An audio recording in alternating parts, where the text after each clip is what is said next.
हर हर महादेव जी, good evening. एक बार मुझे confirm कर देना, ऑडियो या वीडियो में कोई भी दिक्कत, फिर अपनी क्लास शुरू करते हैं। वेरी गुड इवनिंग जी, वेरी गुड इवनिंग। एक बार कंफर्म कर देना, ऑडियो या वीडियो में कोई भी दिक्कत।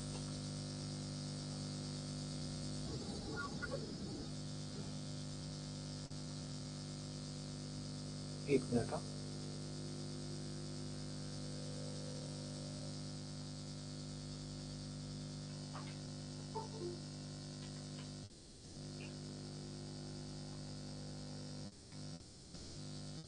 यस, एक बार कंफर्म कर देना, ऑडियो वीडियो में कोई दिक्कत तो नहीं है, फिर अपनी क्लास शुरू करें। जी नमस्ते। ठीक है। सो लगभग 2 या 3 दिन हो चुके होंगे अभी तक आपको जजमेंट राइटिंग का क्वेश्चन दिए हुए, और आप में से वो सभी लोग जो बिल्कुल ऑब्वियस है कि भाई जो लोग सीरियस हैं पढ़ने को लेकर, आप में से सभी लोगों ने वो क्वेश्चन ट्राई तो जरूर ही किया होगा, और जिन्होंने नहीं किया तो भैया ऐसा है कि आप क्लास से ज़्यादा मंदिर जाना चालू कर दीजिए, क्योंकि फिर भगवान ही आपका पेपर क्लियर करवा सकते हैं, कोई क्लास आपका पेपर नहीं क्लियर करवा सकती। ठीक है, चलिए अब अपने क्वेश्चन स्टार्ट करते हैं। आज अपने बात करेंगे कि भाई जो हमने लास्ट क्लास में बात किया था, तीसरा part is point of issue या इशू फ्रेमिंग से लेकर जो तीसरा पार्ट है जिसके अंदर हम डिसीजन लिखते हैं, हम उस डिसीजन को कैसे लिखेंगे, जिसको ये लोग एप्रिसिएशन ऑफ एविडेंस भी बोलते हैं, या फिर केस के निस्तारण को लेकर बात भी बोलते हैं, चाहे आप कुछ भी बोल दीजिए, वो कैसे लिखना है अपने को, कि भाई कोर्ट का अगर ये कहना है तो क्यों कहना है। उससे पहले कोर्ट जो केस के बारे में जो एक नहीं एविडेंस स्टेज या साक्ष्य के बारे में बात करती है, वो कैसे लिखती है। तो आज जो है अपने बात करेंगे कि भाई लिखना कैसे है। तो मैं आपको मोटा मोटी का एक एक चीज मैं आपको बताऊंगा। तो उससे पहले अपने केस के फैक्ट एक बार रिफ्रेश कर लेते हैं। आज पीडीएफ से ज्यादा अपने लिखेंगे। यस,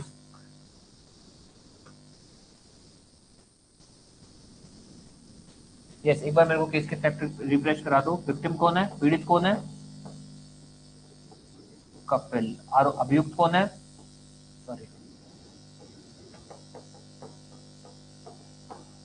घनश्याम। कितनी तारीख का मामला है, 24 जनवरी ना, 2024 जनवरी, 25 से 26, 25। ठीक है, 24 जनवरी 2025 का मामला है। ठीक है, जयपुर का मामला है, जयपुर कोर्ट का मामला है। सेक्शन 305 और 331(4) का मामला। मैं अभी बता दूंगा मोटा मोटी, जो पहली बार क्लास कर रहे हैं उनको, कि भाई क्या फैक्ट है। उसके अलावा कुछ भी ऐसा कोर्ट हो गया, विक्टिम हो गया, एक्यूज्ड हो गया, तारीख हो गई, जयपुर की कोर्ट हो गई। ठीक है, पीड़ित हो गया, अभियुक्त हो गया, डेट, प्लेस, कोर्ट हो गया, सेक्शन हो गया। ठीक है, अब मेरे को एक बार इनके एविडेंस बता दो। अभियोजन पक्ष की तरफ से कौन कौन आएगा, सारे बता देना जो है। कपिल खुद हो गया, और रमेश उसका पड़ोसी हो गया, और आयु हो गया, जांच अधिकारी हो गया, और ईशा हो गई, और फजल हो गया। Documentary evidence, seizure memo, seizure memo इसकी सपोर्ट में पेश होगा, जांच अधिकारी अपनी सपोर्ट में पेश करेगा। यहाँ लिख देते हैं आपने। और क्या आएगा, एफआईआर कपिल पेश करेगा। एक और लिख देते हैं, आरसी की कॉपी, या फिर और नहीं वो कि बाइक मेरी है साहब, उस चीज का डॉक्यूमेंट, ओनरशिप का, जिसको अपने बोल सकते हैं टाइटल डॉक्यूमेंट। आरसी लिखना हो आरसी लिख देना, जो लिखना हो वैसे मेंशन कर देना। 3 डॉक्यूमेंट हो गए। इसको हमने बोल दिया प्रदर्श E1, प्रदर्श P2, प्रदर्श P3। ठीक है, ये हो गए प्रोसिक्यूशन के। प्रोसिक्यूशन के बाद हमारे लिए आता है अभियुक्त। अभियुक्त, अभियुक्त का बता दो साक्ष्य कौन होगा।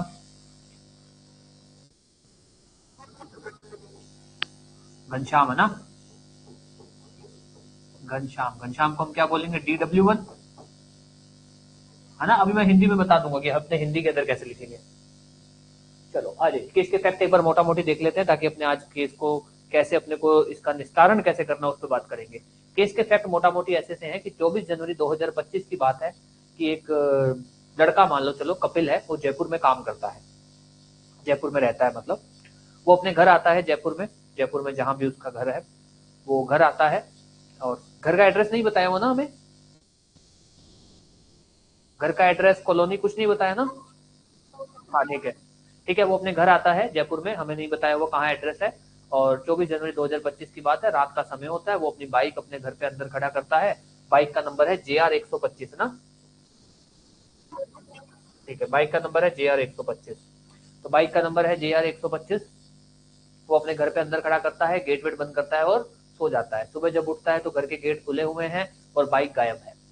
वो तुरंत जाके बात अपने किसको बताता है, नेबर को। दोबारा बता दे रहा हूँ, कपिल जो है जयपुर में रहता है, जयपुर में वो 24 जनवरी 2025 की बात है, अपने घर मतलब काम वाम से अपने घर आता है और फिर गेट खाना वाना खाता है, गेट वेट बंद करता है और सो जाता है। बाइक उसकी उसके घर के अंदर खड़ी होती है। सुबह उठता है तो देखता है बाइक भी नहीं है और घर के जो गेट है वो खुले हुए हैं। ठीक है, वो तुरंत जाता है रमेश के पास। रमेश जो है उसका पड़ोसी है, जिसको ये बात बताता है कि भैया ऐसे ऐसे करके हुआ। फिर ये दोनों लोग जाके FIR दर्ज करा देते हैं। FIR के बाद होती है जांच। जांच के दौरान क्या होता है, ये जो जांच अधिकारी है ये इस घनश्याम को, जो अभियुक्त है, इसको इस बाइक के साथ देखता है। जब रोकता है तो उससे पूछता है कि भैया ये बाइक किसकी है। घनश्याम ढंग से कुछ बता नहीं पाता। घनश्याम बोलता है मैंने तो ये बाइक डीलर से खरीदी है।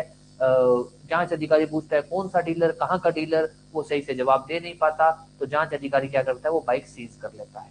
सीज किनकी प्रेजेंस में करता है, ईशा और फजल। क्योंकि कानूनी प्रक्रिया ये बोलती है कि अगर आप किसी से भी कोई भी चीज सीज कर रहे हो तो आप दो विटनेस की प्रेजेंस में करोगे। तो ये विटनेस इसी के सपोर्ट में आएंगे।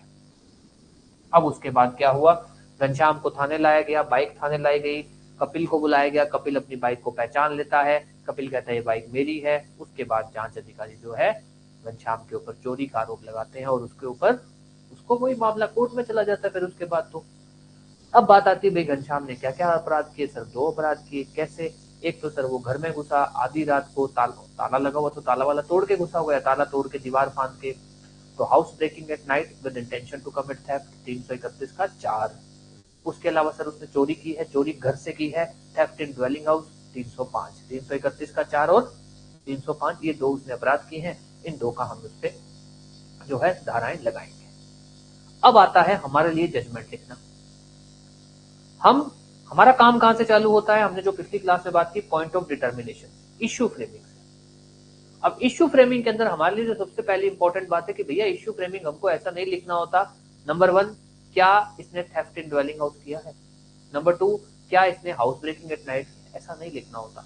हमको तथ्य लिखने होते हैं कि अगर थेफ्ट इन ड्वेलिंग हाउस के लिए अगर आपको उसको कन्विक्ट करना है तो क्या फैक्ट प्रूव होने चाहिए, हमको वो लिखने होंगे। और कोई हार्ड एंड फास्ट लैंग्वेज नहीं है, मैं आपको भी लिख दूंगा। हो सकता है मैं अभी जो लिखूं और जो मैंने आपको PDF दी है उसमें पहले कुछ शब्द लिखूं बाद वाला, तो ऐसा कुछ नहीं कि फिक्स वर्ड ही होने चाहिए, पहला सेम पैटर्न होना चाहिए, ऐसा कुछ नहीं। बस फैक्ट में होना चाहिए आपका जो भी आप निस्तारण योग्य बिंदु लिख रहे हो, जिसको हम पॉइंट ऑफ डिटर्मिनेशन बोलते हैं, वो आपके तथ्य होने चाहिए, लॉ नहीं लिखा जाता उसमें। तो अपने सीधा यहाँ पे चालू करते हैं पॉइंट ऑफ डिटर्मिनेशन से। जो भी पैरा होगा, सपोज अपने लेते हैं पैरा नंबर 6, ठीक है, पॉइंट ऑफ डिटर्मिनेशन। अपने को ऐसा नहीं लिखना, ठीक है, हेडिंग नहीं डालनी पॉइंट ऑफ डिटर्मिनेशन। मैं सिर्फ आप लोग को बताने के लिए कि भाई अपने इस पे बात कर रहे हैं, मैं ये लिख रहा हूँ, अपने को ये हेडिंग नहीं डालनी है। हम सीधा इसमें ऐसे लिखते हैं कि भाई ऑन परयूजल ऑफ रिकॉर्ड, एक लाइन लिख देते हैं बस, on परयूजल of record and argument between parties,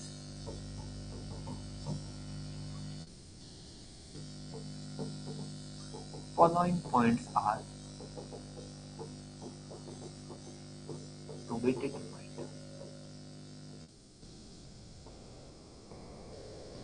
आप कैसे भी लिख सकते हो, तथ्य, साक्ष्य, बहस, इनको सुनने के बाद कोर्ट का ये या न्यायालय का ये मत है कि निम्न बिंदु का निस्तारण योग्य है, कैसे भी लिख दो, कोई दिक्कत नहीं।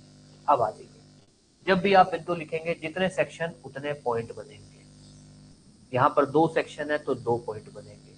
पहला है house breaking at night with intention to commit theft, क्योंकि पहले उसने वही अपराध किया होगा, सीधा तो चोरी करके ले जा नहीं सकता। कि जादू की कोई हो उसके पास कि बाइक अपने आप आ जाएगी, पहले घर में घुसा होगा फिर बाइक उठाई होगी, तो पहले घर में घुसने वाला आपने लिख देते हैं। अब बात आती है भैया कैसे लिखें। अगर हमको किसी के ऊपर भी हाउस ब्रेकिंग, अब मैं इसको तोड़ देता हूं, ठीक है। जैसे अगर मैं इसको लिखूं पूरे ऑफेंस को, house breaking at night with intention to commit theft.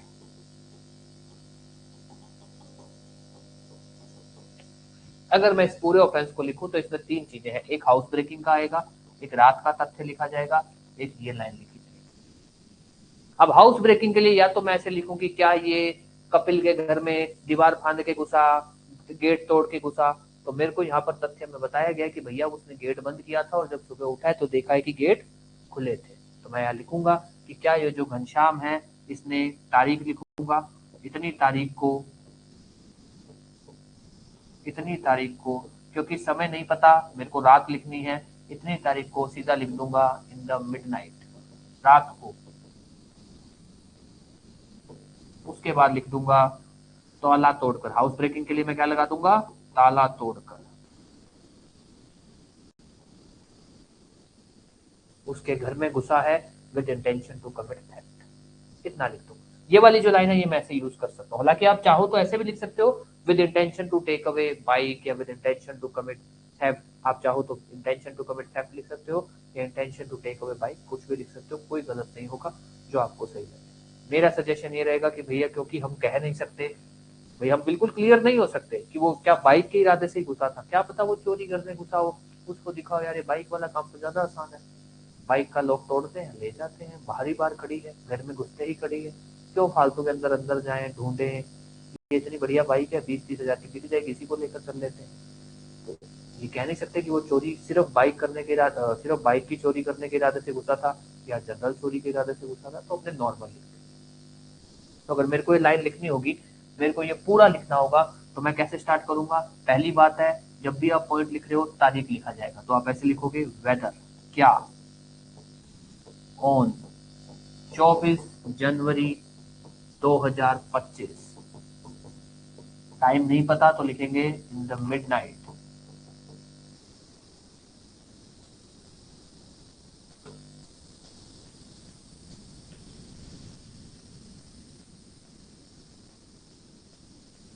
क्या नाम है एक्यूज्ड का, accused Ghanshyam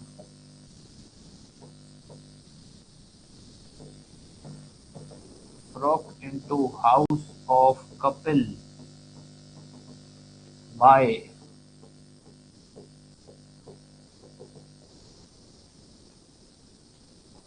breaking the lock of door with intention to commit theft। अब ध्यान देना, दोबारा बात करते हैं। अगर मेरे को इश्यू फ्रेम करने हैं तो मेरे को तथ्य लिखने होंगे। तथ्य के अंदर सबसे पहले तो ये लिखोगे, अगर आपको दिया गया है तो, फैक्ट में दिया गया है तो तारीख जरूर लिखोगे। समय नहीं दिया गया तो अगर आपको हाउस ब्रेकिंग एट नाइट लगाना है तो ये तो लिखना ही पड़ेगा रात में। समय नहीं दिया गया तो इतना लिख दो रात में, कि इतनी तारीख को रात में घनश्याम जो है, और जरूरी नहीं है ये लैंग्वेज, सीधा लिख सकते हो entered into house of Kapil, कैसे, लॉक तोड़ के, with intention to commit theft. अब अगर ये चीजें सारी की सारी चीजें प्रूव होती हैं तो आप 331(4) लगा सकते हो। सिंपल सा रूल है, दोबारा बता देता हूं। आपने 331(4) लगाया है, जिसके लिए आपको क्या क्या चीजें प्रूव करनी जरूरी है, हाउस ब्रेकिंग प्रूव करना जरूरी है, नाइट रात का समय प्रूव करना जरूरी है, intention to commit theft prove करना जरूरी है, अगर 331(4) में सजा सुनानी है। हाउस ब्रेकिंग के लिए आपको लिखना पड़ेगा कि भैया वो ताला तोड़कर घुसा है, दीवार फांद कर घुसा है, जो हमारे केस में है ताला तोड़कर।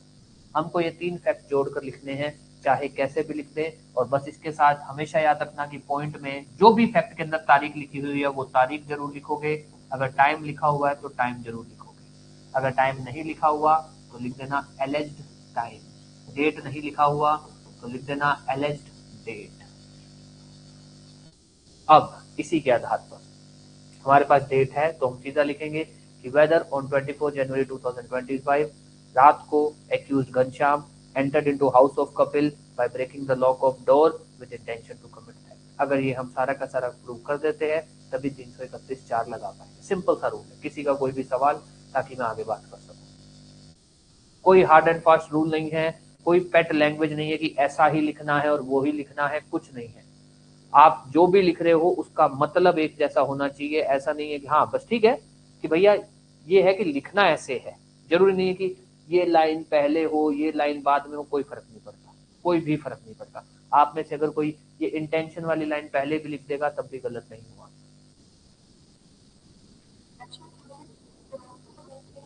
बिल्कुल जी, बिल्कुल जी, इतना ही करना होता है। हम लोग गलती क्या करते हैं, हम लोग सीधा एक लाइन में लिख देते हैं, whether accuse Ghanshyam committed house breaking at night with intention to. नहीं सर, वो नहीं, आपको तथ्य लिखने होते हैं।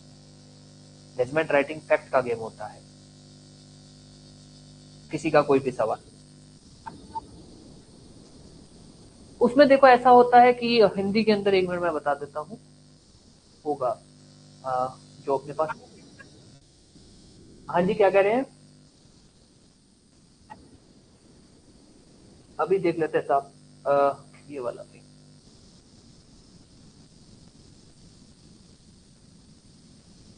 इसमें वर्ड तो है बट मैं आपको ऑफिशियल जजमेंट में दिखा देता हूँ जो लिखा जाता है ना, तो उससे क्या आपका डाउट क्लियर हो जाएगा। हाँ जी,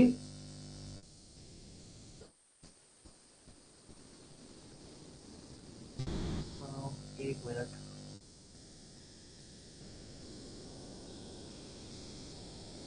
हम्म।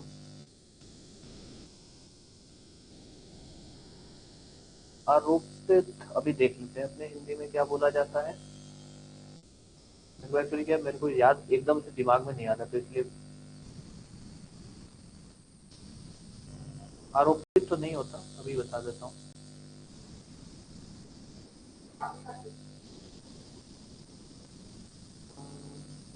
अभी कथित तो नहीं, एक मिनट मुझे मोबाइल निकालना ही पड़ेगा, एक मिनट। हाँ, स्टेटमेंट के लिए आ जाता है, वो नहीं, डेट और टाइम के लिए कुछ अलग होता है।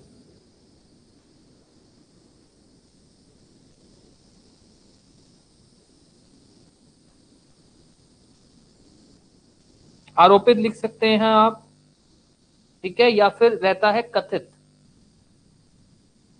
कथित जो ये लोग यूज करते हैं ऑफिशियल जजमेंट में।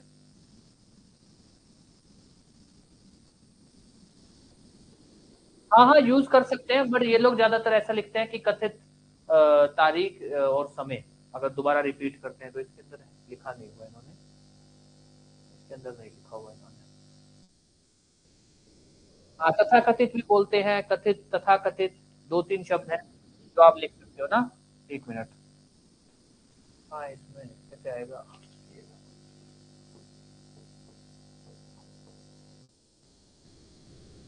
ये यूज करते हैं, कई लोग ये यूज करते हैं, मेन ये शब्द यूज किए जाते हैं ज्यादातर।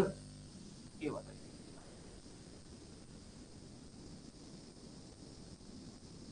ठीक है, ये यूज करते हैं जब भी इनको रिपीट करना पड़ता है। पर हम लोग, मतलब मेरा ऐसा पर्सनल रहता है, और हम लोग कि भाई जब लगना ही उतना ही समय, या तो ना समय और तारीख ना लिखा हो तब तो ये लिख दो कि भैया नहीं लिखा हुआ तब तो ऑप्शन ही नहीं था, ऐसे लिख दो कि क्या तथाकथित दिनांक, क्या तथाकथित दिनांक व समय को फलाना आ गया आगे। दिया हुआ है तो सेम वही लिख दो दोबारा, यार क्यों इसके ऊपर समय खराब करते हो, बल्कि इसको लिखने में ज्यादा समय खराब होता है। डेट तो फिर भी जल्दी लिखी जाती है। बस याद रख लेना कि अगर ना दिया हो तब ये लिखना, एलेज डेट एंड टाइम, तथाकथित दिनांक एवं समय। अगर नहीं लिखा हो तो, लिखा हुआ है तो डेट एंड टाइम रिपीट कर देना। जैसे अगर अब मैं अगर दोबारा यहाँ लिखूंगा, अब मान लो मैंने यहाँ एक बार लिख दिया, हालांकि पैटर्न ये भी बोलता है कि भाई आप अगली बार जब लिखो तो आप यहाँ लिखो whether role and L date and time, आप तारीख मत लिखो, पर दोबारा लिख दो, सेम लिख दो। क्यों फालतू के अंदर एल डेट एंड टाइम का इतना स्ट्रेस पालोगे, यहाँ पर ये नहीं, रिपीट में ये आएगा, कुछ नहीं है। तो सिंपल सा रूल रख लो, अगर तारीख और समय नहीं दिया गया तभी अपने को वो लिखना है, एल डेट एंड टाइम, या फिर तथाकथित दिनांक व समय। नहीं दिया गया तब, दिया गया है, जैसे अब मान लो मेरे को आगे दोबारा लिखना है, एक ही तो इश्यू फ्रेम हुआ, अभी मेरे को 305 का भी तो लिखना है, तो मैं क्या लिखूंगा सीधा, वेदर ऑन 24 जनवरी 2025। अब यहाँ पर हालांकि मैं अगर मिडनाइट नहीं भी लिखूं तो भी फर्क नहीं पड़ेगा, क्यों? क्योंकि थेफ्ट इन ड्वेलिंग हाउस लिखना है मेरे को रात का कोई जरूरी थोड़ी है वहां पे प्रूव होना।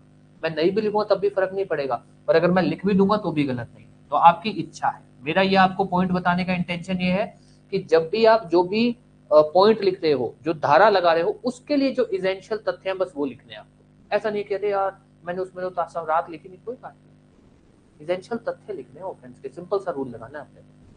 ये मिस हो गया, वो रह गया, जो चीज इंपॉर्टेंट नहीं है अगर मिस कर भी दी तो कोई बड़ी बात नहीं है। तो वेदर ऑन, अगर ऐसे भी लीजिए वेदर ऑन दिस छोड़ भी देते कोई बड़ी बात नहीं पड़ती। Whether on this accused Ghanshyam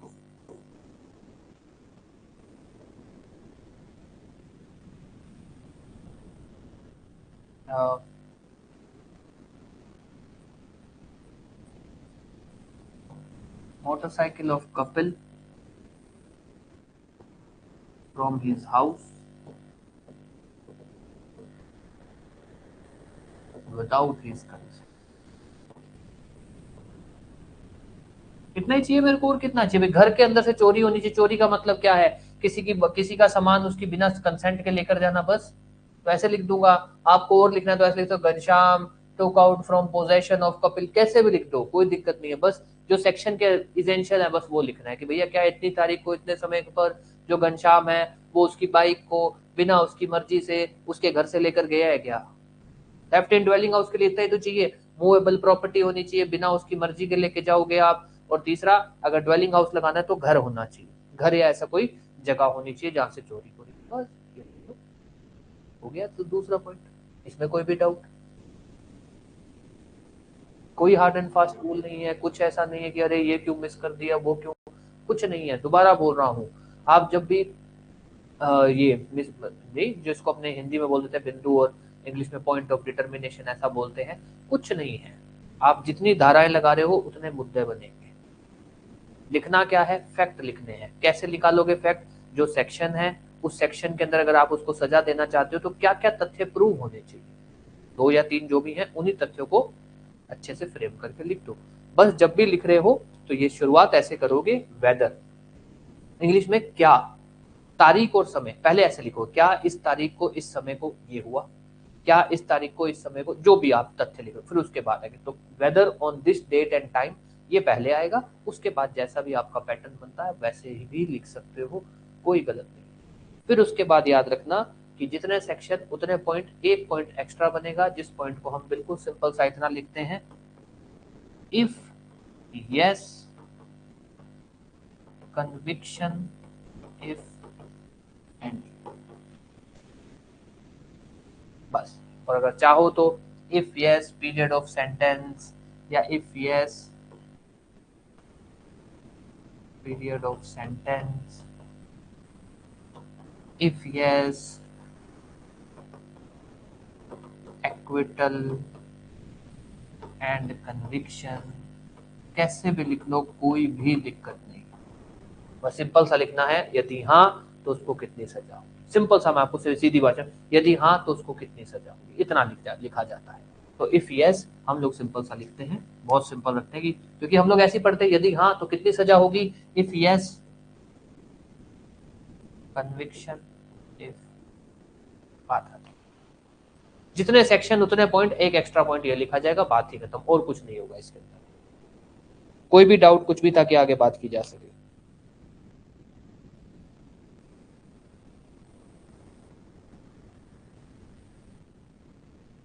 हाँ जी, कोई भी डाउट कुछ भी। आप लोग के पास पीडीएफ है, आप लोगों को पीडीएफ दी जा चुकी है।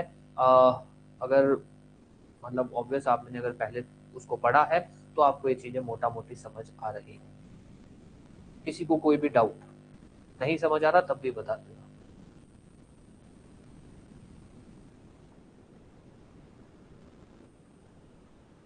एक बनेंगे जी, हर सेक्शन का एक मुद्दा बनेगा, हर धारा का एक मुद्दा बनेगा,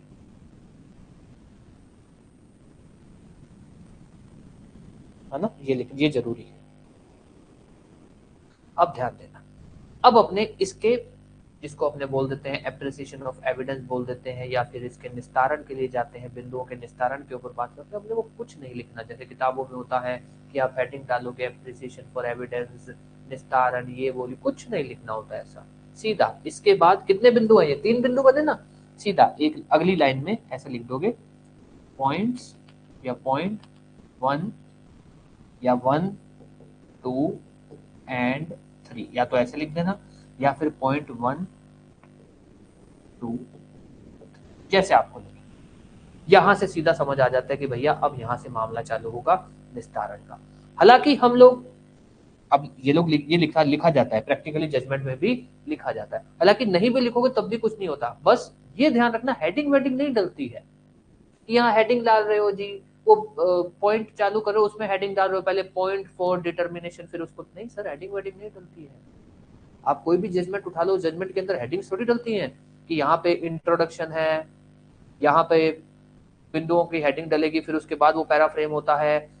ऐसा कुछ नहीं है, कोई हेडिंग वेडिंग नहीं। हेडिंग सिर्फ इतनी बनती है, निर्णय की हेडिंग बनती है और आदेश की हेडिंग बनती है। अगर सजा हो रही है तो उस सजा की हेडिंग बनती है। वैसे 3 ही हेडिंग बनती है, उसके अलावा कोई हेडिंग नहीं बनती है। तो यहाँ पर कोई हेडिंग वेडिंग मत बनाने लग जाना, एप्रिसिएशन फॉर एविडेंस, डिटर्मिनेशन, फलाना ढिमकाना, कुछ नहीं, जैसा किताबों में होता है कुछ नहीं करना। ना ही इस पॉइंट से पहले हेडिंग बनानी है, सीधा पैरा से चालू करना है। यहाँ पर बस इतना लिख देना, उसके बाद सीधा एक पैरा लिखेंगे आप। मान लो अगर ये 6 नंबर पैरा था तो 7 नंबर पैरा लिखेंगे, जिसमें सीधा सा एक लाइन लिखेंगे, to avoid repetition of fact,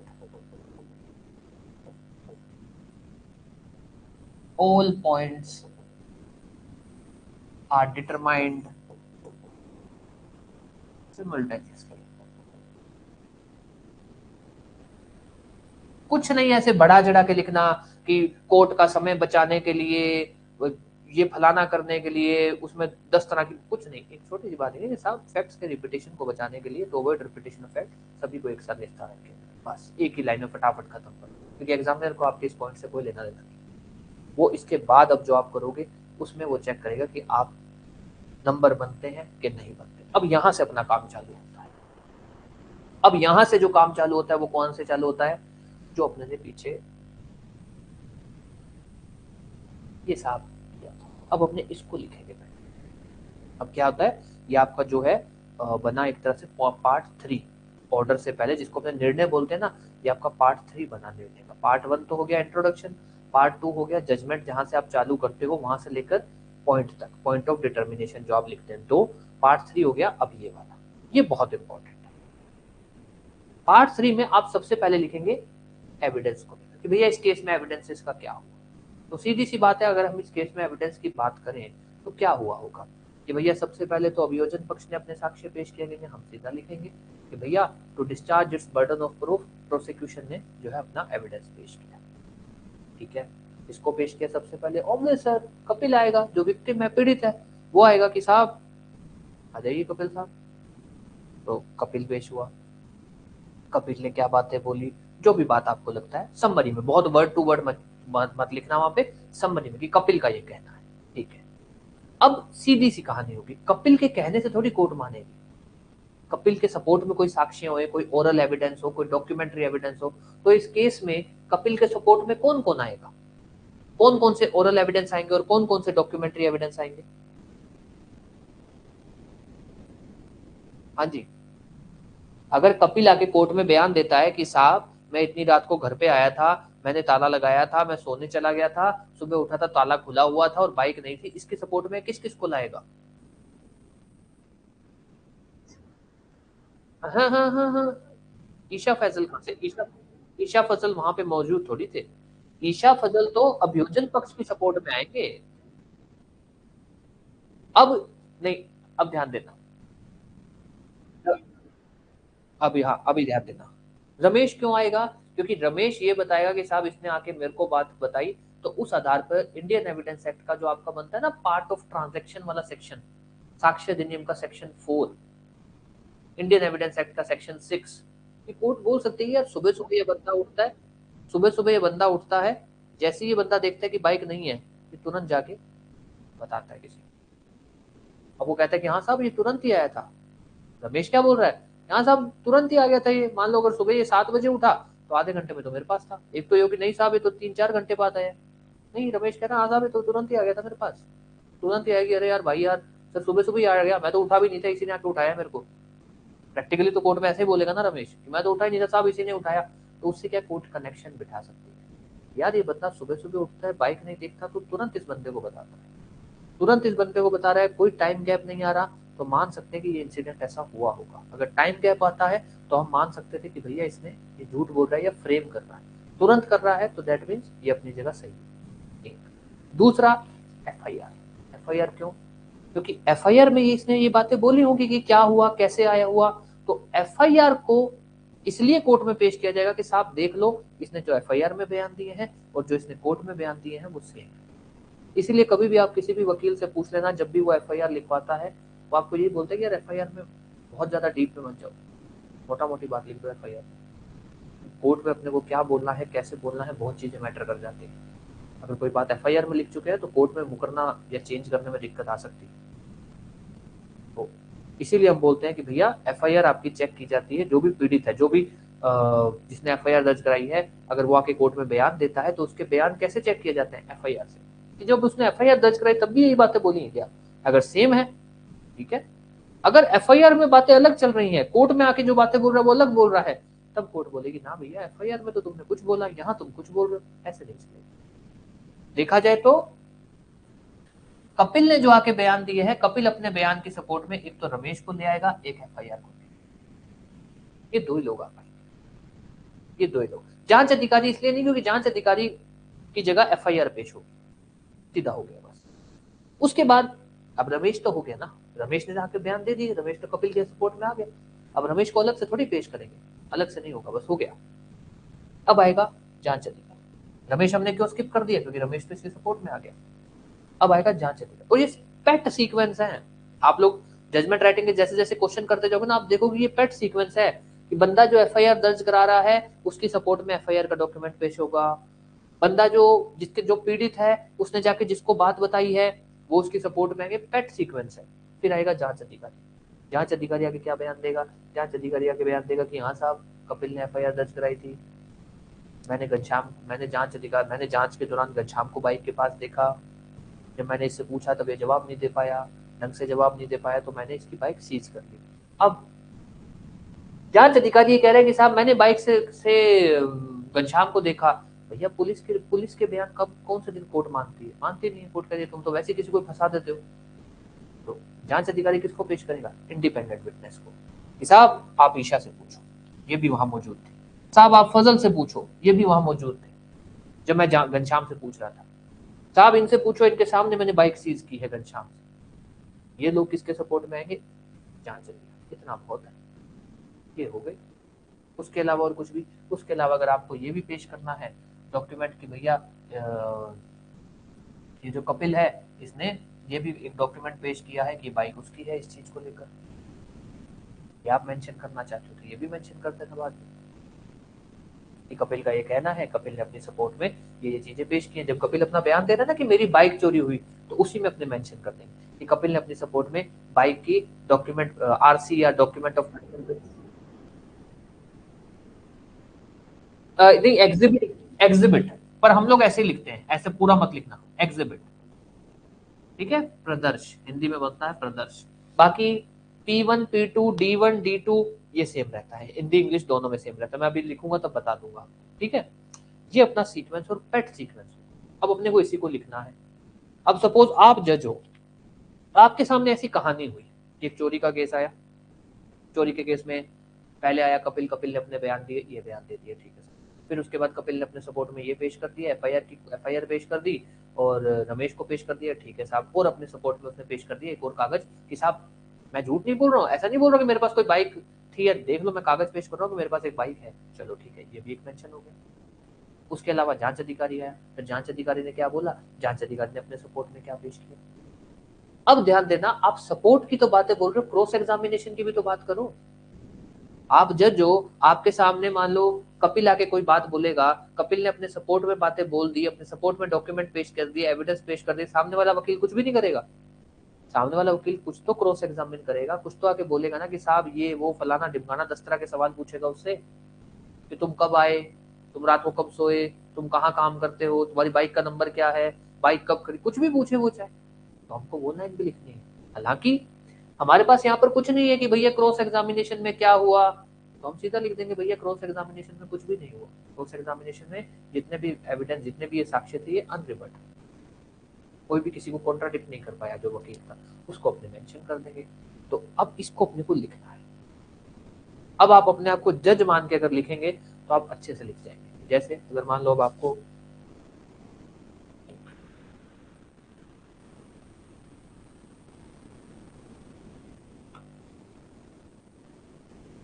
sorry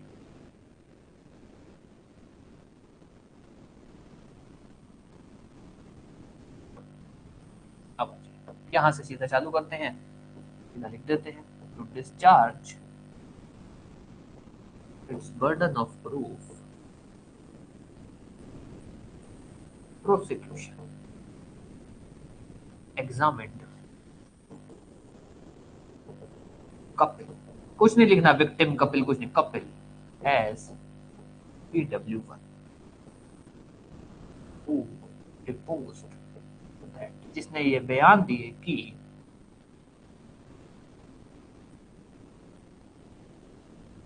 that on 24 January 2025, ठीक है 24 he went to sleep after locking door of house, short में लिखना है बिल्कुल, क्योंकि अपने को जजमेंट पूरी भी करनी है, door of house and his bike was in the house. When he woke up in the morning,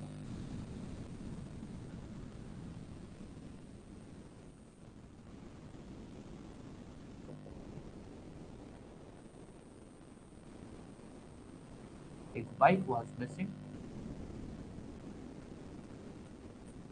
and door was open. बस बात खत्म। क्या बोला उसने बोला कि साहब इतनी तारीख को मैं तो गेट वेट बंद करके सोने चला गया था, सुबह उठा तो देखता हूँ गेट वेट खुले पड़े हैं, बाइक है नहीं। इतनी सी बात इसने बोल। अब आ जाएगा सपोर्ट में क्या पेश किया, to corporate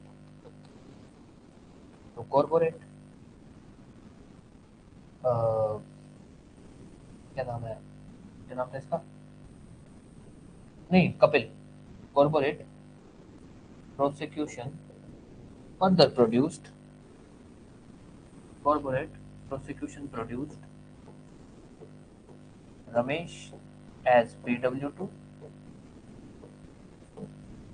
FIR as Exhibit B1 and document of bike as Exhibit B2। ये हो गया। और सपोर्ट में क्या आएगा, यही आएगा, रमेश पेश कर दिया, FIR पेश कर दिया, हो गया। अब लिख देंगे भैया क्रॉस एग्जामिनेशन में क्या हुआ, इन क्रॉस एग्जामिनेशन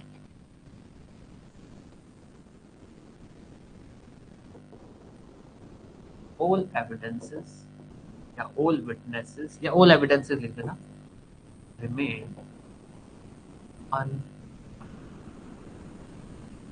तीन स्टेज, सीधा सिंपल सा, हम जब एविडेंस एक्ट भी पढ़ते हैं 3 स्टेज होती है, examination, cross examination, re examination. अब क्योंकि क्रॉस एग्जामिनेशन में कुछ हुआ नहीं, हम री की बात ही नहीं करेंगे, हम सिंपल सी 2 बातें करते हैं, एग्जामिनेशन और क्रॉस। एग्जामिनेशन में क्या हुआ, उसने क्या बयान दिए, सपोर्ट में क्या क्या साक्ष्य पेश किए, और क्रॉस एग्जामिनेशन में क्या, ये हो गया पहला लेवल।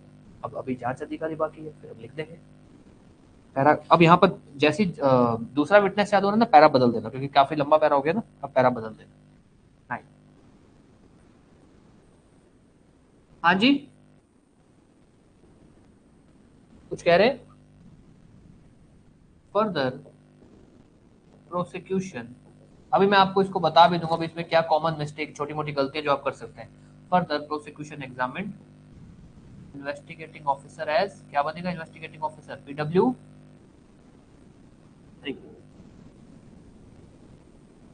who deposed that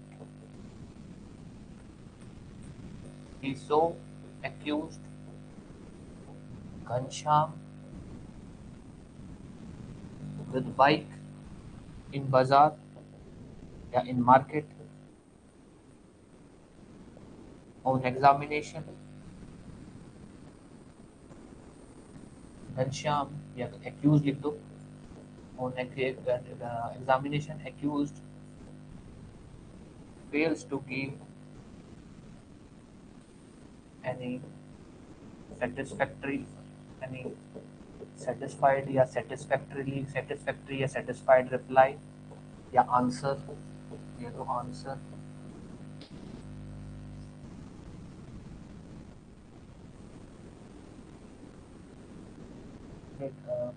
हो गया और answer. Therefore, the bike was seized.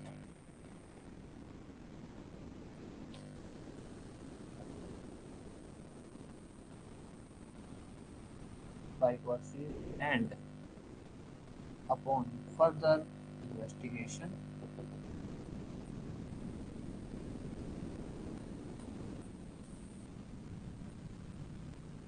it was proved that bike belongs to couple. इतना ही वो कहेगा साहब मैंने बाइक को उससे रोका, मैंने इससे पूछा कि बाइक किसकी है, सही से जवाब नहीं दे पाया, मैंने बाइक सीज कर ली, थाने ले आया, थाने लेके आया तो कपिल को बुलाया कि तेरी बाइक है, उसने बोल दिया, साहब उसको समरी में लिख दिया, ये हुआ. इसके अंदर हम लिख देंगे. अब इसने सपोर्ट में क्या पेश करेगा? थ्रू कॉर्पोरेट, क्या नाम है इसका, prosecution, produced Isha as PW4, Fazal as PW5 and Caesar Memo as Exhibit. ये सपोर्ट में हो गया. तो इसके अंदर कुछ ऐसे ले तो कॉर्पोरेट ये, फिर उसने भी, तो भैया सब कॉर्पोरेट का मतलब है उसकी सपोर्ट में पेश किया है, उन्होंने इसको सपोर्ट ही किया.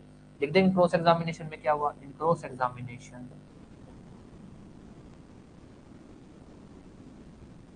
all evidence remained unrebutted.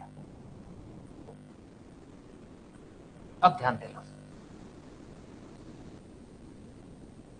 हम लोग जब भी लिख रहे हैं ना, हमको सिर्फ केस के जो फैक्ट है ना वो मोटा मोटी पता होनी चाहिए. भैया केस में हो क्या रहा है, जो साक्ष्य है वो क्या बोलेगा आके, ऑब्वियस केस की फैक्ट तो हमको पता है, जो साक्ष्य है वो क्या बोलेगा आके, तो आप बयान लिखो कि उसने आके क्या बोला होगा, आप अपने हिसाब से बोल दो कि साहब आप जज हो, अपने आप को जज मान के कि उसने क्या बोला, उसने आके ये बातें बोल दी.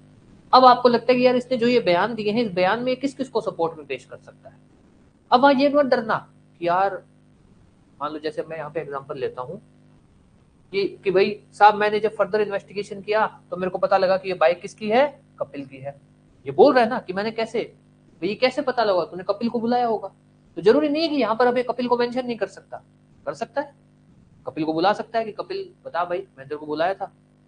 हाँ साहब इसने मेरे को बुलाया था, फिर मैं थाने गया था इसके बुलाने पे, फिर मैंने इसको कागज भी दिखाए थे, तो यहाँ पर भी कपिल का मेंशन.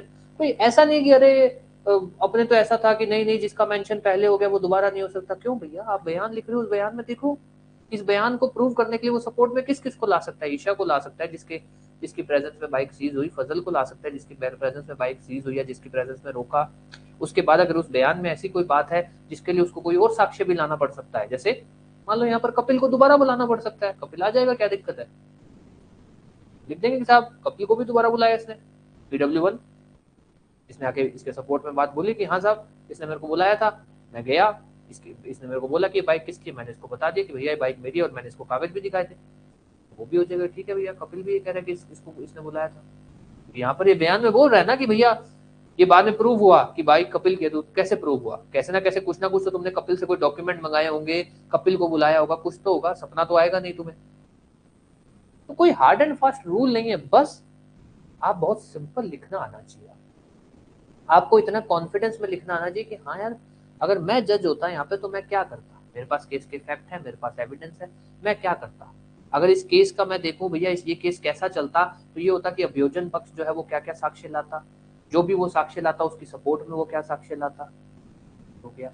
फिर मान लो और क्या, जो भी साक्ष्य आपने लिख दिया अभियोजन के, फिर उसके बाद मैं अभियुक्त पक्ष के साक्ष्य की बात करता, अभियुक्त पक्ष में क्या होता। जी कुछ कह रहे हैं? हाँ जी, कोई भी कुछ कह रहा है?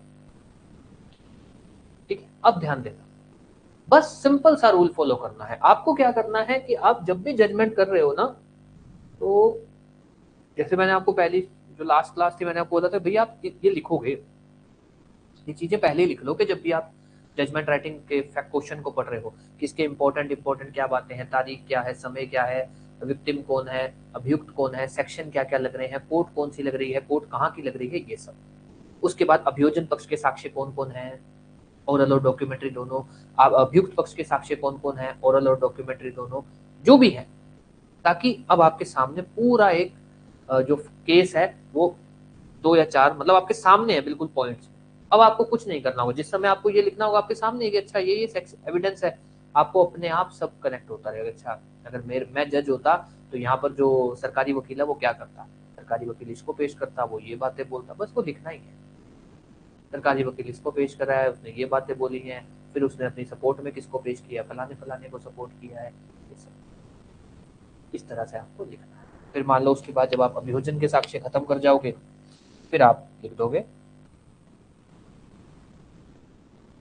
फिर उसके बाद क्या नाम है, एक्यूज्ड, एक्यूज्ड एग्जामिन्ड। हाँ जी,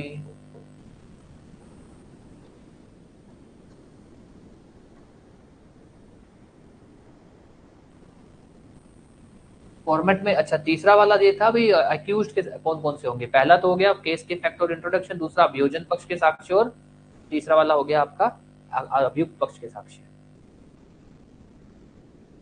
प्रोसिक्यूशन के एविडेंस एंड एक्यूज्ड के एविडेंस। एक तो होगा ना, एक्यूज्ड खुद तो आएगा ना, वो तो लिखोगे ना, एक्यूज तो खुद तो है ही ना, वो तो लिखोगे लिखोगे कि भैया वो एक्यूज आया, एक्यूज ने अपने आप को एग्जामिन किया और उसने क्या बोला।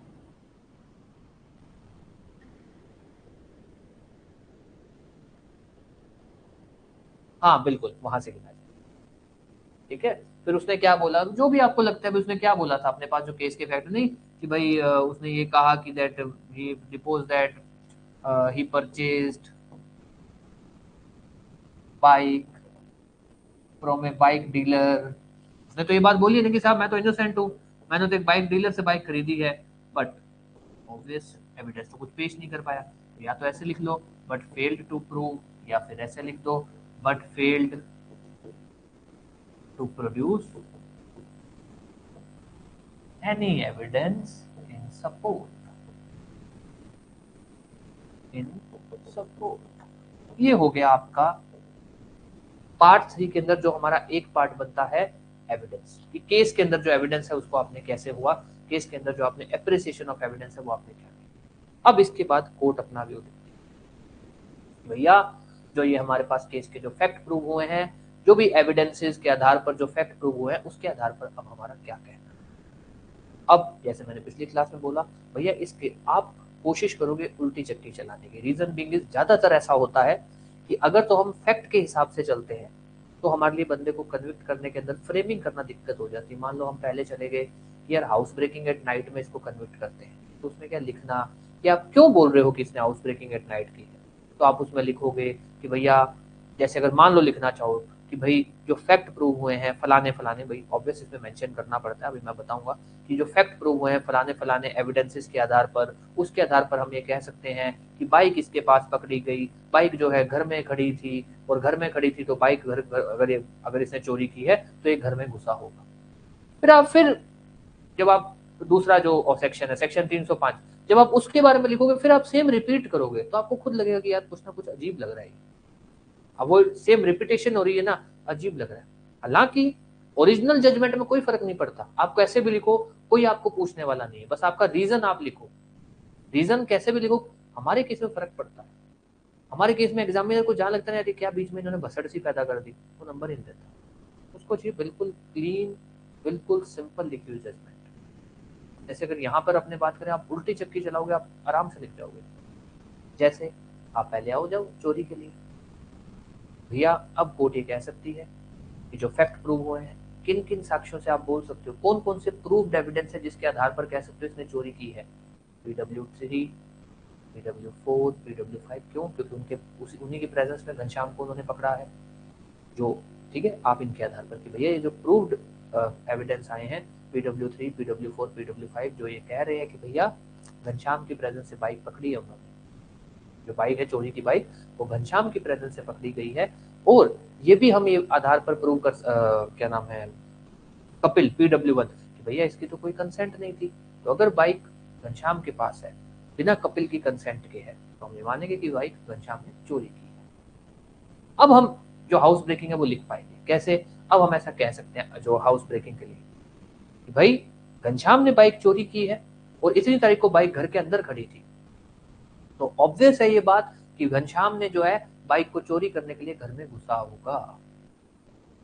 तो प्रूव्ड फैक्ट के आधार पर, प्रूव्ड एविडेंस के आधार पर हम ये कह सकते हैं कि घनश्याम ने हाउस ब्रेकिंग एट नाइट भी किया होगा चोरी करने के इरादे से, क्योंकि बाइक के लिए बाइक उसने चोरी की है, तो उसके आधार पर हम ये भी, तो अपने उल्टी चक्की चला रहे हैं तो अपने सिंपल लिख जा रहे हैं।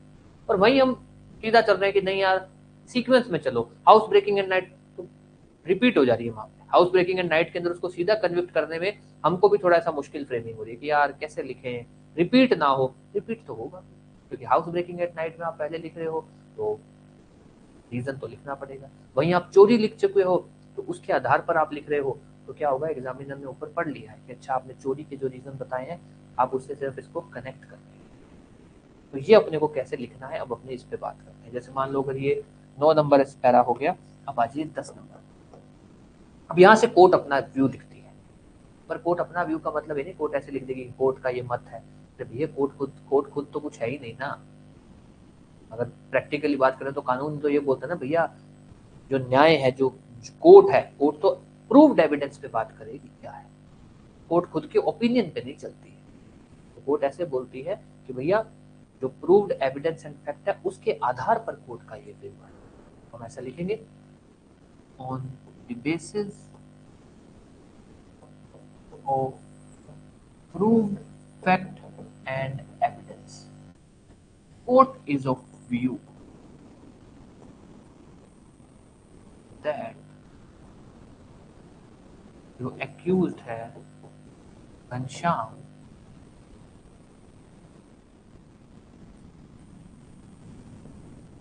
took away bike of Kapil without his consent as proved from evidence of PW3, PW4 and PW5. Also, teaser memo क्या है? Exhibit P3 that bike was found in possession of Ghanshyam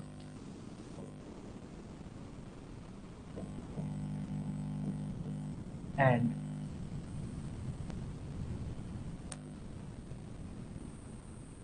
Ghanshyam failed to give any reply as to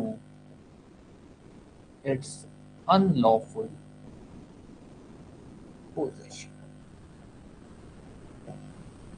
बस कैसे भी लिख दो, बस कहानी ये होनी चाहिए कि भाई आप एविडेंस में लिख रहे हो, भाई आप एविडेंस चोरी के लिए उसको क्यों कन्विक्ट कर रहे हो, आप चोरी के लिए उसको क्यों कन्विक्ट कर रहे हो, तो भाई बाइक उसके घर से, बाइक उसके पास से पकड़ी गई है, सब इसलिए कर रहे हैं। तो इसलिए हम लिख रहे हैं कि भैया कैसे बोल सकते हो आप बाइक उसके पास पकड़ी गई है, कि भाई जो हमारे पास एविडेंस प्रूव हुआ है, कौन कौन से जांच अधिकारी जिसने उसको पकड़ा है बाइक के साथ, जो 2 लोग इंडिपेंडेंट, ईशा और फजल। अब चाहो तो अब ऐसे मेंशन कर देना उनको, PW3, PW4, PW5 जो है जिन्होंने इस चीज जो ऑब्वियस पहले प्रूव हो चुके हैं, तो उनको दोबारा नहीं मेंशन करना, जो प्रूव हो चुके हैं जिनके आधार पर हम ये कह सकते हैं कि बाइक इसके पास से पकड़ी गई है। और ये क्योंकि उस बाइक को लेकर कोई जवाब नहीं दे पाया, कोई भी लॉफुल जवाब नहीं दे पाया, तो हम ये मान सकते हैं कि इसके पास उस चीज की अनलॉफुल पोजीशन थी, तो उस आधार पर हम कह सकते हैं कि इसने चोरी की है। तो इसको अपने को लिखना, अब चाहे आप कैसे भी लिख दो, बस सिंपल फ्रेमिंग रखना। भाई एग्जामिनर अगर पढ़े तो वो बोल सके कि अच्छा आप बाइक के, आप जो रीजन जिसको हमने बोला ना वजह है, जो आप वजह लिख रहे हो वो कह सकता है कि हाँ यार आपने जो वजह लिखी है पढ़ने में समझ आ रही है मेरे को, आपने क्यों उसको सजा सुनाई या आपने क्यों उसको कन्वर्ट किया। अब इसमें लिख ही ऐसा दो कि ये 4 लाइनों को लगे हुए घुमा घुमा के पता नहीं क्या क्या, कभी उसको कहाँ घुमा दे रहे हो, कभी उसको कपिल पे ले जा रहे हो, कभी रमेश पे घुमा दे रहे हो, कि एग्जामिनर को समझना है कि भैया लिखना क्या चाह रहे हो, वो नहीं चलेगा। तो बिल्कुल सिंपल कि भैया किस आधार पर आप ये बोल रहे हो किसने चोरी की है, और ऑब्वियस जो उससे कनेक्टेड जो एविडेंस है वो लिख दें। हाँ उल्टा चलाना आपको इजी लगेगा, उल्टे में आपको इजी लगेगा। नाइन्थ में तो नाइन्थ में तो ये था ना एक्यूज वाला एविडेंस, नाइन्थ में एक्यूज, हाँ प्रोसिक्यूशन के बाद एक्यूज का एविडेंस तो आए, है ना। फिर उसके बाद ये हो गया एविडेंस, अपने ने मान लो इसके अंदर लिख दिया कि भाई प्रूव्ड फैक्ट और एविडेंस के आधार पर कोर्ट का ये हुक है कि जो एक्यूज घनश्याम है वो कपिल की बाइक बिना उसके कंसेंट, हमने ये नहीं लिखा कि उसने चोरी की है, हमने ऐसा नहीं लिखा अभी, हमने अभी ऐसा, क्योंकि हम इसको लेकर एक अलग से पैरा फ्रेम करेंगे, ठीक है, कि भाई बिना उसकी कंसेंट के लेकर कैसे आप ये कह सकते हो, क्योंकि साहब PW3 PW4 PW5 जिन्होंने बयान दिए हैं कि उन्होंने घनश्याम को बाइक के साथ देखा था, घनश्याम उस चीज को लेकर सही से जवाब नहीं दे पाया, और क्योंकि तो हम ये बोल सकते हैं कि वो मतलब इस आधार पर हम ये बोलते हैं, हमने सीधा क्या लिखा कि कोर्ट का क्या मत है क्यों, कोर्ट का मत क्या है और क्यों। हो सकता है इसमें से मैंने एक आधा पॉइंट अभी नहीं लिखा हो, नहीं मेरे को मौके पे याद था, कोई बड़ी बात नहीं हो जाएगी, हाँ ठीक है इंपॉर्टेंट पॉइंट मिस कर रहा हूं तो गड़बड़ है भैया, ये एक। अब उसके बाद अगला आ जाते हैं भाई, मान लो 11,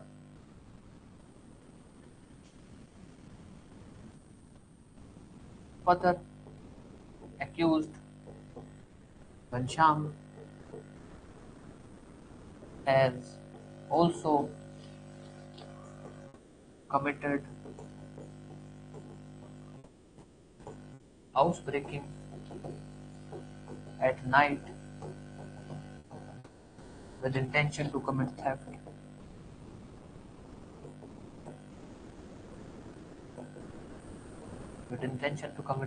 as from proved evidence and fact, it is proved that Shyam was found in possession of stolen bike, and bike was in the house on at time of offense. Therefore, it may be presumed that accused entered into house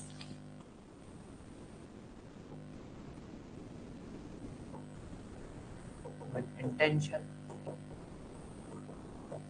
to commit theft,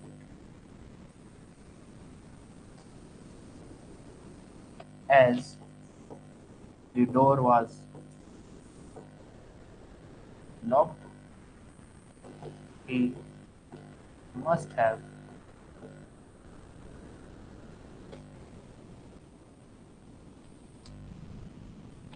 broken the,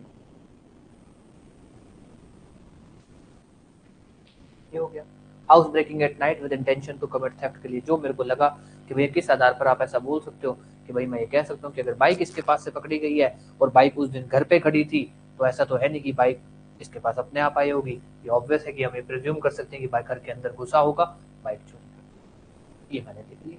अब उसके बाद आ जाओ जी, last para बनेगा, hence या therefore, कोई भी शब्द लिख दो, therefore accused is liable to be guilty for offense under section. Therefore,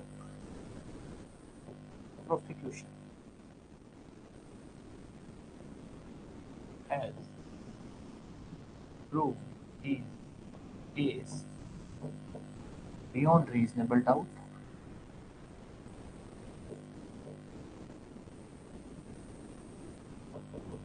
and accused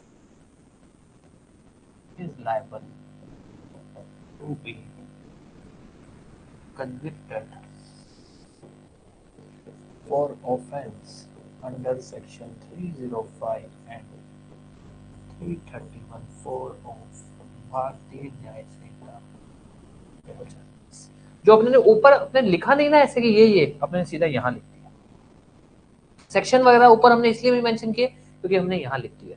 हम ये करते कि भाई यहाँ पर लिखते, कहाँ गया, यहाँ पर लिखते कि इसने चोरी किया है, फिर यहाँ पर लिखते, जैसे कई बार अपने ऐसे किताबों में आपको मिलेगा कि आप पहले ऐसा लिखते फिर यहाँ लिखते therefore accused has committed offense of theft under section this, फिर आप अगले में फिर आते, फिर आप इसमें पूरी कहानी लिखते, राम कहानी लिखने के बाद फिर आप यहाँ पर भी last therefore accused Ghanshyam has committed the offense of house breaking at night under section, फिर आप इसके बाद दोबारा यहाँ लिखते, सीधा आप सीधा लिखो कि भैया एक पैरा आप क्यों कह रहे हो उसने चोरी की है, अगर कोर्ट का ये मत है इसने चोरी की है, कोर्ट क्यों कह रही है, बस ये चीज मैं ये बोल दूं कि भैया आप आज सीख जाओगे कल सीख जाओगे, नहीं, कम से कम इस एक क्वेश्चन को 10 बार करोगे आप, तब जाके आपका रिदम बन जाएगा कि अब हम समझ गए कि भैया एप्रिसिएशन ऑफ एविडेंस कैसे होता है। अगर मैं आज ही आपसे ये क्वेश्चन करवा के कल अगर अगला क्वेश्चन करवा दिया ना, नहीं आप नहीं समझ पाओगे। इस एक ही क्वेश्चन को हम अब कम से कम 10 बार करेंगे जब तक आप सभी के बिल्कुल ऐसे टिप्स पे ना हो जाए कि हाँ अब हम समझ गए कैसे होता है। क्योंकि अगर आपने एक क्वेश्चन के आधार पर, एक क्वेश्चन अगर आपने क्रिमिनल जजमेंट का रट लिया ना, मेरे को वो कोई क्वेश्चन है उसके अंदर मेरे को fact to fact line to line मेरे को रटी हुई है, आप उसके आधार पर सब लिख जाओगे, कोई मर्जी क्वेश्चन आ जाए, क्योंकि होगा क्या, सेक्शन ही तो बदलेंगे और उससे क्या और वो क्या बदल देगा। बाकी तरीका तो ये रखना है आपने, आप करना क्या है, बस तरीके के हिसाब से उस फैक्ट को बदलना है और उस सेक्शन को बदलना, इतना ही तो करना है, बाकी सेम रहेगा सब कुछ। ये आपको सीखना पड़ेगा, ये आपको सीखना पड़ेगा। ये आपका पार्ट 3 है। अब इसके बाद लिखेगा ऑर्डर, ऑर्डर लिखा जाता है, आदेश, इसके अंदर सेम रिपीट होता है, ऑर्डर आपके पास पीडीएफ में हुआ आदेश, hence accused Ghanshyam son of this age this residence this is convicted under this section and जो भी held guilty, ऐसे लिखा। फिर उसके बाद आता है पीरियड ऑफ सेंटेंस, वो है आपका पार्ट 4, वो रहेगा पार्ट 4। आपको ये सीखना है, आप लोग के पास पीडीएफ है, मैंने आपको बताया है, आप लोग को इसको पढ़ना है।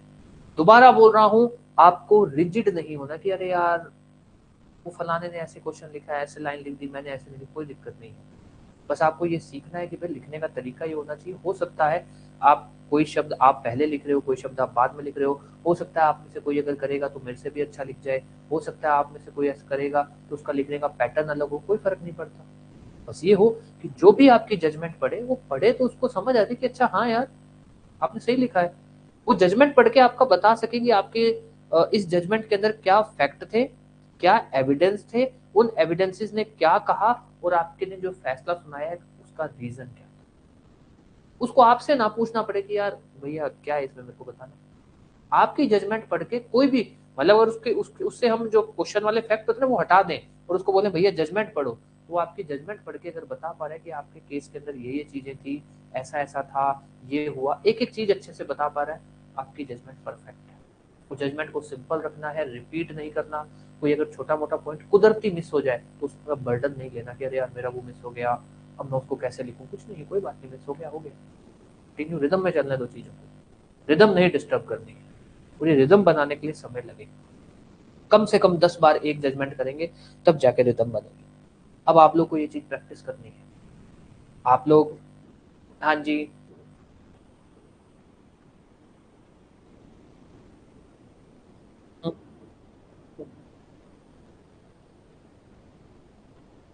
हाँ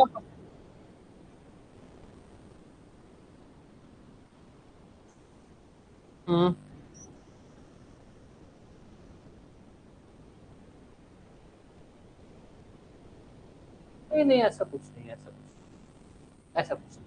बस ये है कि अगर अगर आपने जब आपने नहीं अपने पहला पार्ट लिखा था भैया अभियोजन पक्ष के साक्ष्य कौन कौन है, अगर आपने ईशा को बता रखा है कि भैया ईशा PW4 है, वो PW4 ही रहेगी, उसको PW इधर उधर मत बदल देना उसका। ये थोड़ा ध्यान रखना। ईशा PW4 है तो जब भी लिखोगे तो ईशा PW4 ही लिखी जाएगी, ये नहीं कि ईशा को बाद में PW5 बना दिया। ये थोड़ा ध्यान रखना, वही चलेगी बिल्कुल। आप उस समय चाहे नंबर बदल दो, कोई दिक्कत नहीं है। आप मान लो पीड़ित को PW1 कर दो, जांच अधिकारी को PW2 कर दो, रमेश को PW3 कर दो, कोई फर्क नहीं पड़ता। बट जो भी किया है फिर वही फॉलो होगा, PW फिर वही रहेगा। जैसे इसको अपने आप ये बोल सकते हो कोड वर्ड है ये उनके, फिर कोड वर्ड बदले नहीं जाएंगे इस बार, अदरवाइज आपका मिशन जो है फेल हो जाएगा। ये ध्यान रख लेना। अब आपको ध्यान रखना है, आप लोग के पास सबके पास PDF है, ठीक है, क्वेश्चन आप सभी के पास है। कहाँ से लिखना है? पॉइंट ऑफ डिटर्मिनेशन से। पॉइंट ऑफ डिटर्मिनेशन लिखना है, ये तीसरा पार्ट, वो तो हो गया, ये तीसरा पार्ट, इसको लिखना है। कोई दिक्कत नहीं है, कुछ ऐसा नहीं कि अरे यार मैं पहली बार में ऐसा लिख दूं, कोई दिक्कत नहीं है। PDF अपने पास रखना, लिखने की कोशिश करना, जहां लगे वहां नजर मार देना कि अच्छा ठीक है ऐसा लिखा जाएगा, फिर दोबारा, कोई दिक्कत नहीं। पॉइंट लिख रहे हो, लगा कि यार नहीं समझ आ रहा, फिर नजर मारना, अच्छा ठीक है फिर लिखना। उससे क्या, आप जहां भी फंसोगे वहां नजर मार के लिखोगे ना, तो आपको धीरे धीरे फ्लो करने लगेगा, याद रहने, अच्छा ठीक है ऐसे होगा ऐसे होगा। ये मत करना कि बस मैं तो कैसे भी लिख दूं फिर चेक करूंगा, फिर नहीं चेक करना, साथ साथ देखते जाओ। जहां फंसो कि यार यहाँ क्या आएगा, मेरे से लिखा नहीं जा रहा, PDF में रीड कर लेना कि अच्छा ऐसे होगा क्या, ये करना। और एक क्वेश्चन को 10 बार, कम से कम 10 बार करना आपको, कि आपका खुद का फ्लो बन जाए। अपने भी अभी इसको कम से कम 3-4 बार आपको मैं क्लास में करवाऊंगा, कि आपका 3-4 बार क्वेश्चन पूरा कंप्लीट, 3-4 बार, मतलब आप ये मान लो ये पूरा हफ्ता आपका रोज यही होगा, एक ही क्वेश्चन होगा, जब तक आप खुद से आपका फ्लो ना बन जाए कि हाँ अब समझिए कैसे होता है। फिर पॉइंट ऑफ डिटर, उससे पहले कोई दिक्कत नहीं है, उससे पहले आप लोगों को कोई फर्क नहीं पड़ेगा, कोई कहीं नहीं फंसोगे आप। पॉइंट ऑफ डिटर्मिनेशन से प्रैक्टिस करना है, पॉइंट ऑफ डिटर्मिनेशन पार्ट 3, बस इतना ही। आगे वाले में भी नहीं फंसोगे, वहां भी सिंपल सा ही कहानी, वहां भी कुछ नहीं करना होता। ये इतना सा एरिया है जो अपने को अच्छा रखना है,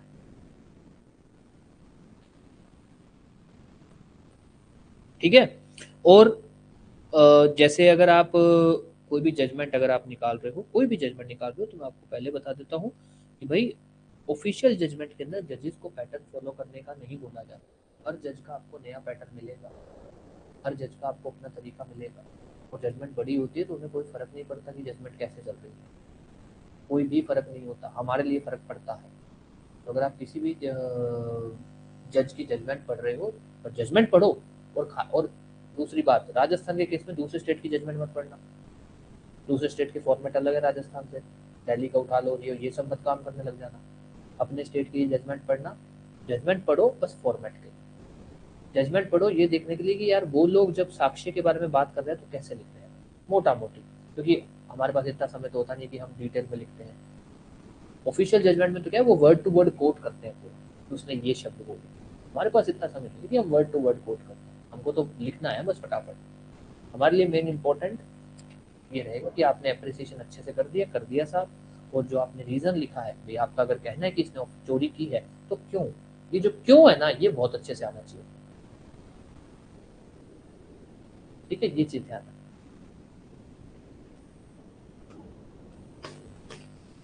माइक बंद कर लीजिए, माइक बंद कर लीजिए प्लीज।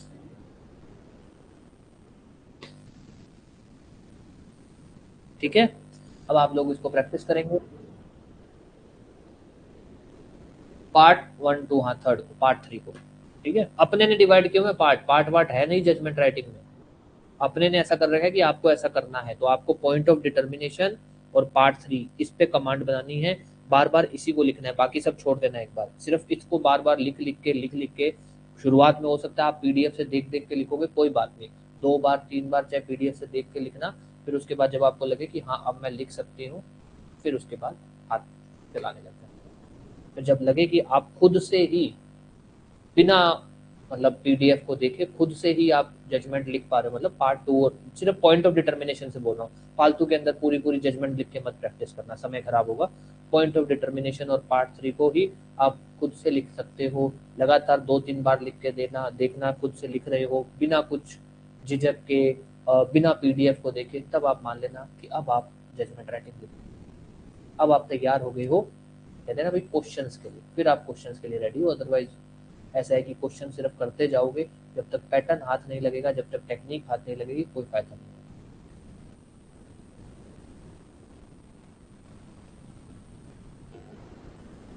हम्म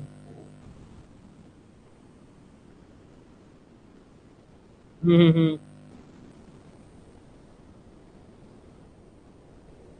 नहीं नहीं नहीं नहीं, ऐसा नहीं, कहानी उल्टी नहीं। ऑफेंस, जैसे अपने पास दो ऑफेंस थे, एक तो था हाउस ब्रेकिंग एट नाइट, एक चोरी। बाद पहले कौन सा हुआ? House breaking. पहले गृह भेदन हुआ ना, दूसरा हुआ चोरी। तो पहले गृह भेदन हुआ, दूसरा हुआ चोरी। हम पहले चोरी से डील करेंगे कि कोर्ट का क्यों कहना है इसने चोरी की। हम पहले उससे डील करें, हम एविडेंस की बात नहीं करेंगे, एविडेंस ही उल्टे चलाने हैं। हम पहले चोरी से डील करेंगे, कोर्ट का क्यों कहना है चोरी से डील, इसने चोरी की है, क्योंकि उसके आधार पर क्या है, आप हाउस ब्रेकिंग लिख जाओगे। हाउस ब्रेकिंग के आधार पर चोरी लिखना थोड़ा मुश्किल हो जाएगा, और हाउस ब्रेकिंग सीधा लिखना और मुश्किल हो जाएगा, क्योंकि फिर आपको उसमें पूरी बात बतानी पड़ेगी, मतलब आपके रिपीट हो जाएंगे फैक्ट उसमें, कि आप हाउस ब्रेकिंग लिखते हो कि इसने गृह भेदन किया, क्यों?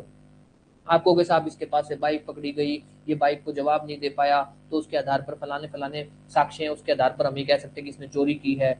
अब उसके बाद चोरी जो इसने की है, तो बाइक इसके पास, बाइक उस दिन घर में खड़ी थी, तो अपने पास तो आई नहीं होगी, तो हम ये भी कह सकते हैं कि ये घर में ताला तोड़कर घुसा था और बाइक लेकर गया था। आपने पूरी कहानी लिख दी सिर्फ किसके लिए? गृह बदन के लिए। फिर आप चोरी के लिए दोबारा वही सेम फैक्ट रिपीट करोगे, आपका समय खराब होगा। वही आपने सीधा लिख दिया कि भैया इसने चोरी की है, क्यों?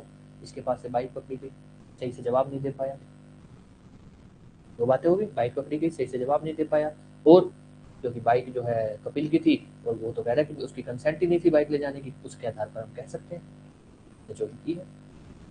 अब आ जाएगी गृह बदल, क्योंकि हम ये बात हमें अब ऊपर प्रूव हो चुका है, क्योंकि ये बात प्रूव हो चुकी है कि इसने चोरी की है, और ये बात भी प्रूव हो चुकी है कि इतनी तारीख को बाइक घर के अंदर खड़ी थी, तो हम ये मान सकते हैं कि इसने बाइक चोरी करने के लिए घर में घुसा होगा ताला तोड़कर, क्योंकि घर बंद था, ये भी लिख देंगे ताला तोड़कर। तो उसके आधार पर हम ये भी कह सकते हैं कि इसने हाउस ब्रेकिंग एट नाइट के गृह भेदन किया है। सिंपल। हमने उल्टा ऑफेंस, उल्टा चलाया काम, कि भैया पहले चोरी से डील कर रहे हो, फिर हाउस ब्रेकिंग से। हमारे लिए सिंपल, हमारा समय बच गया। और होता भी यही है, आप कोई भी जजमेंट उठा लेना, प्रैक्टिकली यही होगा। भैया ये घर में घुसा के 2-3 मान लो ऑफेंस बने, कि ये पहले घर में घुसा, मारपीट की, धमकी दी, 3 ऑफेंस बने उस पर, किया कि नहीं, ये सारे ऑफेंस किए कि नहीं किए। अगर आप सिर्फ धमकी से डील करोगे, आप इजीली प्रूव कर जाओगे। हिसाब इस आधार पर हमने कह सकते हैं कि इसने धमकी दी, फिर उसी के आधार पर इसने मारपीट की है। अब मारपीट की है, मारपीट की, धमकी दी, तो मारपीट भैया वो लोग तो उस दिन घर के अंदर थे। अब घर के अंदर थे तो भाई ऊपर से तो प्रकट हुए नहीं होंगे, जैसे इन्होंने कोई शक्ति होगी कि बस हवा में हवा गई होगी और उसको मारा ही होगी, अंदर तो घुसा ही होगा, उसके आधार पर हम ये ऐसे चलती है। क्योंकि अगर आप उल्टे ऑफेंसेस को डील करोगे ना, जो बाद में हुआ उसको पहले डील कर लो, ऐसे करके आप लिख अच्छे से जाओ, सिंपल रहेगा आपके लिए। तो ये है,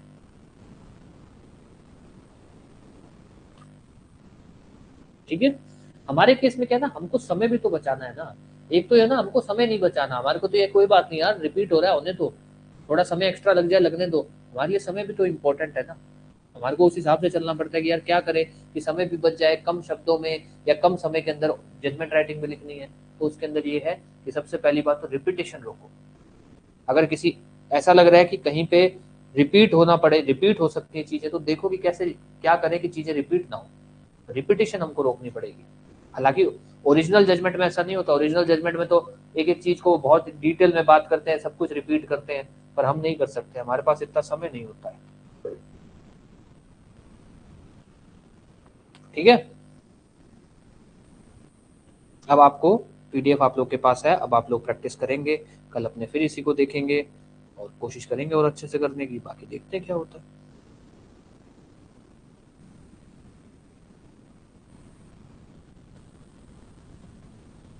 ठीक है। हाँ जी, ग्रुप पे भेजी हुई है जी। ग्रुप पे नहीं मिली आपको? हाँ जी साहब, एक मिनट रुकना ना, एक मिनट मैं इनका वो करूँ। ठीक है, सभी यार वाले ने कैलेंडर निकाला है क्या? ग्रुप पे पीडीएफ पीडीएफ पीडीएफ, एक मिनट यार, एक ही मिनट बस यार।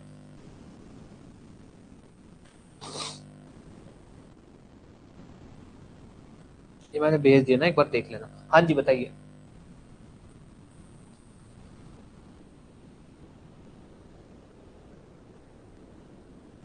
किस चीज के? जजमेंट राइटिंग के, क्रिमिनल के? भेज देंगे, भेज देंगे। ओनली क्वेश्चन क्वेश्चन भेज देंगे, मिल जाएंगे आपको, भिजवा दूंगा मैं।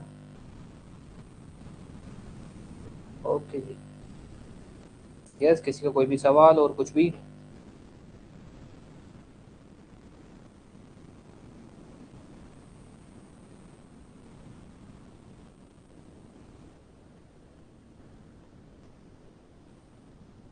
राजस्थान जीके का मैंने एक दो लोग को बोला तो था।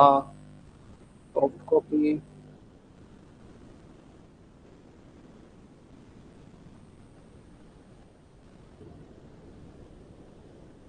ठीक है, ठीक है, आप भेज देना।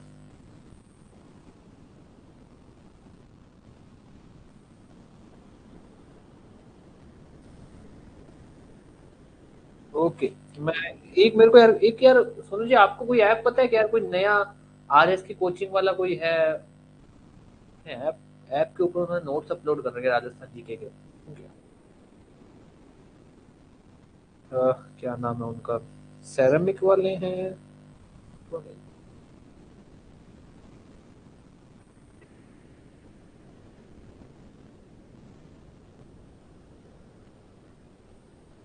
नहीं है, रील्स नहीं यार। मेरे को ना यहाँ पे एक लोग हैं जो आरएएस हैं, उनका भी इंटरव्यू, जब हम लोग आरजे आरजेएस की इंटरव्यू करवा रहे थे ना, तो तब मैंने उनसे बात की थी। तब मैंने उनको कहा था भाई आप बच्चों का आरएएस राजस्थान जुड़ी उसको हिस्ट्री और ज्योग्राफी राजस्थान को लेकर आप उनको थोड़ा लेक्चर दे दो। तब उन्होंने मेरे को कहा तो था कि सर ऐसे ऐसे करके ना ये एक ऐप है। तो ये तो मैंने कहा ठीक है, आप मेरे को भेज देना, बट उसके बाद हमारे पास भी समय नहीं मिला, तो हमने भी पूछा नहीं। मैं पूछ लेता हूँ।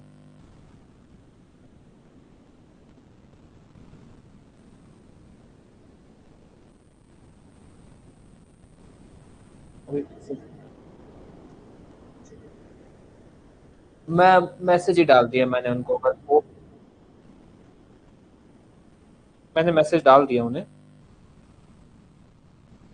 अब देखो, मैं आपको लिंक भेज दूँ उनके फोन, उन्होंने एक्चुअली मेरे को फोन में दिखाया था। हम लोग क्या उस समय चाहिए था, नो योर स्टेट टाइप चीजें नहीं होती भाई, सॉरी नो योर स्टेट क्या, नो योर डिस्ट्रिक्ट वाली।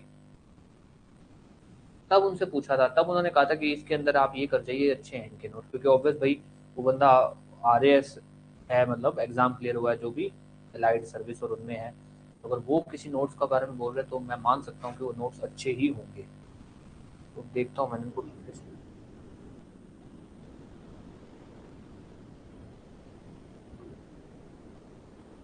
हाँ।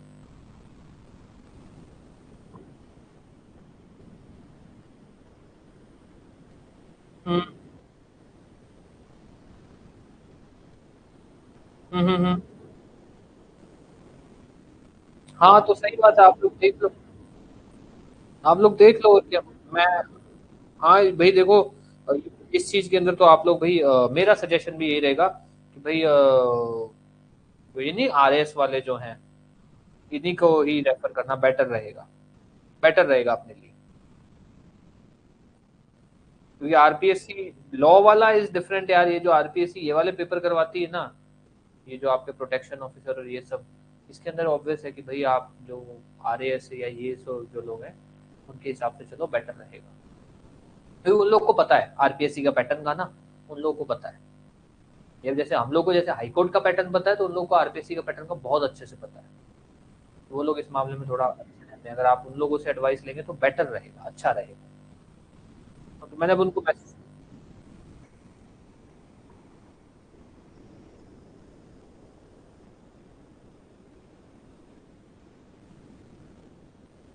मैं कांटेक्ट शेयर कर दे रहा हूँ ना, आप लोग देख लेना, है ना। आप क्या है, देख लेना जैसे भी अगर तैयारी हो पाए तो। ये आरपीएससी वाला तो भैया, आरपीएससी वाला तो ऐसे ही चलता है। ये लो।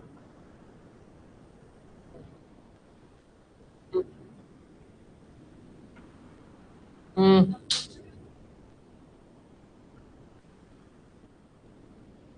हाँ हाँ, अभी यार आरपीएससी वाला तो पता है क्या है वैसे, कहते तो ये लोग भी यही है कि भैया अब ये लोग उस पे आ गए हैं, नहीं कौन सी किताबें होती हैं जो स्टैंडर्ड बुक्स जो होती है, हाँ इस पे आ गए हैं।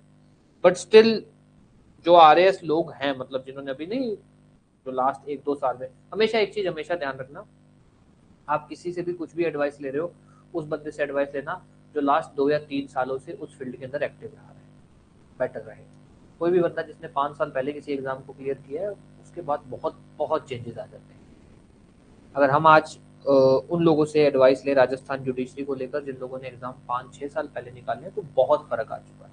हाँ, वो लोग जो एक्टिव है, जैसे कई लोगों का कहते हैं इंटरेस्ट है कि भाई वो लोग फॉलो करते हैं कि क्या पैटर्न चल रहा है, कैसा चल रहा है। जैसे एक दो लोग हैं कि भाई वो लोग अब तो शायद सीजेएम बन चुके होंगे, ठीक है, बट वो लोग है अभी भी बहुत बहुत एक्टिव, भाई हाई कोर्ट एडीजे का पेपर कैसा आता है उनको, क्या वो थोड़ा ऐसा रहते हैं, एक्टिव रहते हैं। वो लोग फिर भी मानता हूँ कि भाई उन लोग को अच्छी नॉलेज रहती है। बट कई लोग होते हैं ना, भाई नौकरी लग गई उसके बाद अब क्या है क्या चल रहा है अपने को कुछ नहीं पता, तो उन लोगों से एडवाइस लेने का कोई फायदा नहीं होगा आपको, क्योंकि वो तो अपने हिसाब से बताएंगे जो पुराना पैटर्न था, जो आपका नुकसान करवा देगा। तो ये थोड़ा ध्यान रख लेना। हाँ, जो लोग एक्टिव हो उन लोगों से एडवाइस लेना। चलिए फिर क्लास खत्म करते हैं, और तो क्या। ओके जी, वेलकम, गुड नाइट।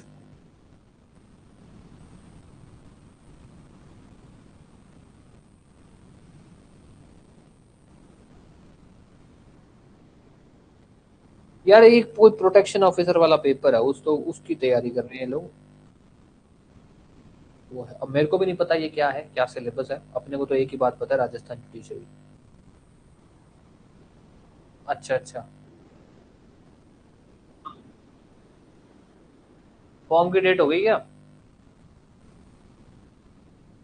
फॉर्म की डेट चली गई।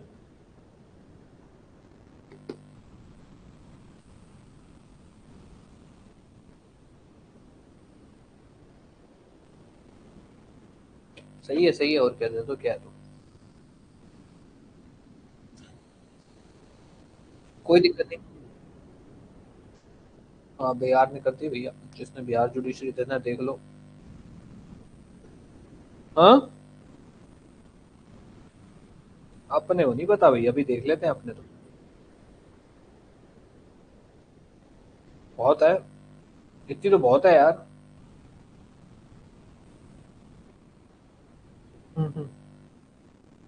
ऐसी है यार। अभी देखेंगे क्या इन्होंने क्या किया। 173 सीटें निकाली है बिहार जुडिशरी में है। और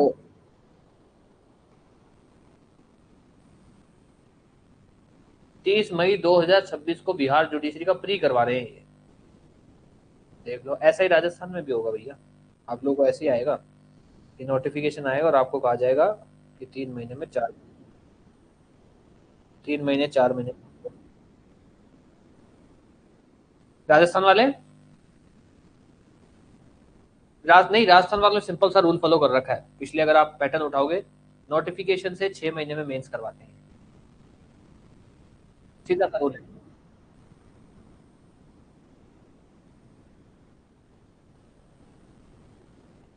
देखो छत्तीसगढ़ और एमपी इस मामले में तो अच्छा है, हर साल पेपर करवाता है, हर साल करवाता है, ये तो है।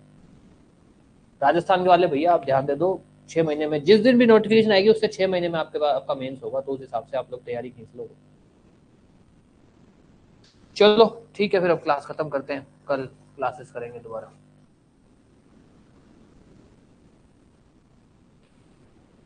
ओके जी, शुक्रिया। ओके जी।